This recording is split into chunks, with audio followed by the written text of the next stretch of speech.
Chers amis, bonjour. J'aimerais aujourd'hui aborder avec vous, dans le contexte de notre prochaine grande conférence à Toulouse, les 4 et 5 mai 2013, ce thème de la transition, celle de notre société, de notre humanité qui se prépare à de grands changements dans ses institutions, mais aussi dans sa perception même de la réalité. Les lecteurs familiers des ouvrages publiés par les éditions Ariane prennent déjà conscience de l'ampleur du saut évolutif que nous nous apprêtons à faire. Il est question ici de beaucoup plus que d'en arriver à une économie basée sur la paix entre les nations, malgré que cela représente bien sûr un pas énorme.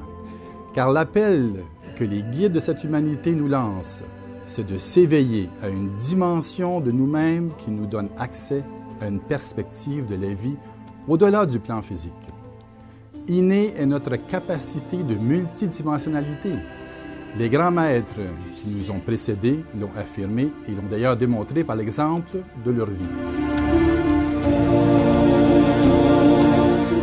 Ce qui est extraordinaire aujourd'hui, c'est que nous ne parlons plus de quelques rares individus au cheminement exceptionnel, mais de mouvements d'éveil à l'échelle planétaire rendant de plus en plus réel l'accès à cette capacité.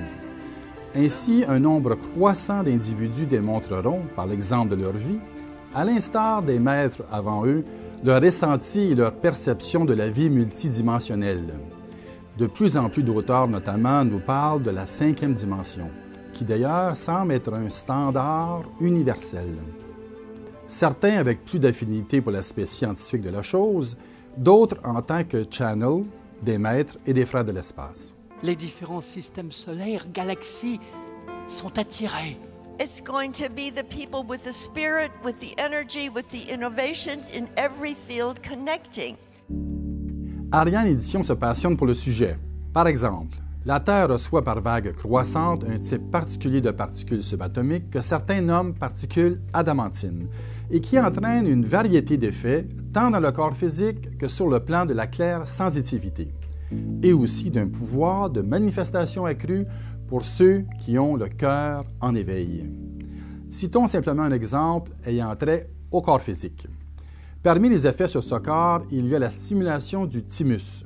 Comme on le sait, le thymus est une glande qui s'atrophie beaucoup entre l'enfance et l'âge adulte. Sa stimulation par les particules adamantines aura un effet direct sur le système immunitaire, sur la vitalité et sur ce qui sera particulièrement évident à constater, la longévité. Nous vivrons plus longtemps. Une autre glande en forte stimulation est la pinéale. Bien sûr, car elle est liée aux facultés télépathiques, qui seront fort utiles d'ailleurs dans les prochaines années. Il va de soi que cela ne se fera pas sans intégration, sans travail sur soi et une pratique méditative. Une parenthèse ici sur les études scientifiques portant sur la 5e dimension. L'enseignement reçu par Channeling nous vient de Portals of Light, une association américaine. Le propos traite de comportement de la matière dans cette dimension. La matière composant cette réalité y est plus subtile et non perceptible à notre vue tridimensionnelle habituelle, car la fréquence des atomes est différente. Elle l'est en ce sens que la distance entre le noyau et les électrons n'est pas la même que dans notre monde physique. Cette distance entre noyau et champ électronique est modulable par la pensée. C'est ainsi qu'un maître ascensionné peut densifier son corps pour nous le rendre visible. Certains auteurs ayant la capacité de projection dans cette 5e dimension sont en mesure de nous décrire ce à quoi peut ressembler sa réalité et son environnement. Nous pensons entre autres à Michael Rhodes. Son dernier livre porte d'ailleurs sur la transition. Tout cela est certes fascinant et nous aborderons avec de plus amples détails ces thèmes de la transition planétaire et de la multidimensionnalité dans un de nos ouvrages à paraître en avril prochain, soit Émergence d'un monde nouveau. Nous vous invitons donc à venir à Toulouse, Montréal et à Santiago, au Chili, pour nos conférences de 2013. Nos conférenciers aborderont ces thèmes de la transition, de notre nature multidimensionnelle et l'intégration de tout cela. Ils seront au cœur de notre événement. Nous aurons alors une occasion extraordinaire d'unir nos pensées et nos cœurs afin de créer des points d'ancrage à cette conscience nouvelle, à cette présence de l'amour de la 5e dimension, ici et maintenant. Nous serons environ 1500 personnes réunies.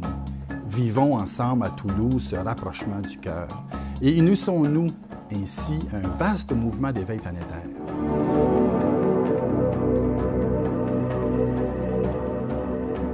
Les régions du sud de la France, du Québec et de la Patagonie s'unissent ainsi pour participer à l'éveil planétaire.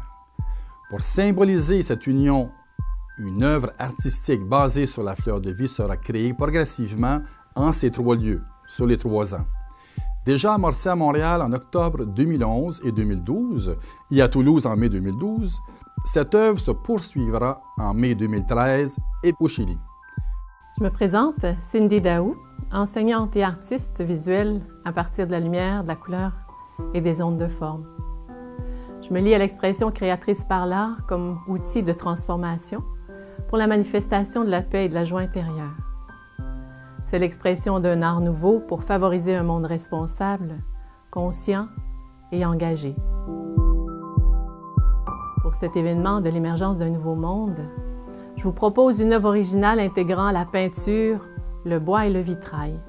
C'est un projet évolutif d'un travail individuel et collectif dans un aspect concret et représentatif de votre être. Par votre beauté et votre présence énergétique, vous êtes tous invités à participer par quelques coups de pinceau à la création de cette œuvre en devenir. Sa base en 3 dimensions est à l'origine d'un vortex d'énergie qui est un portail vers d'autres dimensions. Toutes les fleurs de vie s'assemblent en 3 phases parallèles et se tissent entre elles pour se déployer en une structure matricielle sophistiquée. Pour la première phase, 2 fleurs de vie pour chaque contrée représentent le véhicule de l'être humain. Il symbolise les 2 polarités de l'être, versées, assemblées en un double tétraèdre. Donc, 3 pays déployant 2 fleurs de vie sur 2 pyramides inversées, assemblées en un double tétraèdre. Pour la deuxième phase, 3 fleurs de vie pour chaque contrée. Cette structure intègre la première et permet à l'être humain de circuler dans la matrice terrestre. Elle symbolise la trinité de l'être, le corps, l'âme et l'esprit. Il s'agit alors de 9 fleurs de vie, plus 1 fleur de vie portant l'énergie des 3, donc 10 fleurs de vie sur une structure de 20 faces, l'icosaèdre. Pour la 3e phase, 4 fleurs de vie pour chaque contrée. Cette 3e structure intègre les 2 premières et permet à l'être humain de circuler dans la matrice universelle.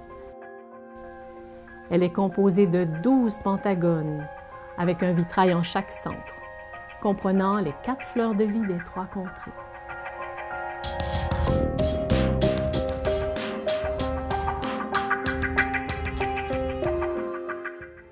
Au nom des éditions Ariane, c'est un honneur pour moi de vous inviter à ce grand rassemblement, à cette fête de l'amitié et de l'amour.